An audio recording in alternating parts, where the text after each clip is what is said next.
भुवनेश्वर सहर शहीदनगर अंचल बसवास करुवा सूर्यकांत मल्लिक नामक जड़े युवक निजर निजस्व सोशल मीडिया रे महाप्रभु श्री जगन्नाथ को अपमान कला भली अपशब्द व्यवहार करी कोटि कोटि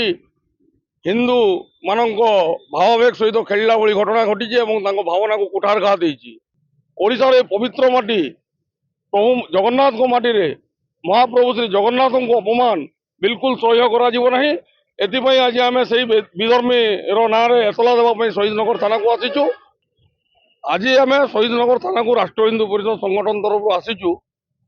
गोटे अभावन घटना आप देखिए विगत 2-3 दिन धरी जड़े विधर्मी जड़े सनातन विरोधी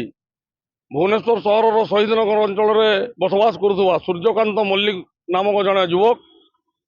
निजर निजस्व सोशल मीडिया रे महाप्रभु श्री जगन्नाथ को अपमान कला भली अपशब्द व्यवहार करी तत्सही से हिंदू संस्कृति परंपरा को मध्य अपशब्द व्यवहार करी कोटि कोटि हिंदू मान भाववेग सहित खेलला भली घटना घटी भावना को कुठारघात बारंबार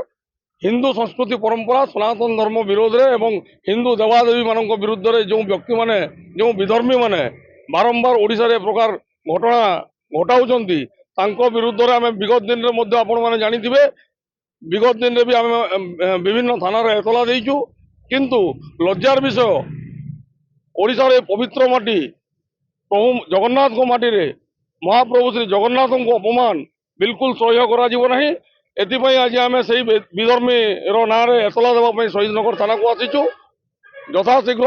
आमर दाबी रही जे पुलिस प्रशासन यथाशीघ्र से विधर्मी को गिरफ्त करी कोर्ट चालान करू नचेत आगामी दिन में जोरदार लड़ाई हम आंदोलन हम से व्यक्ति केवल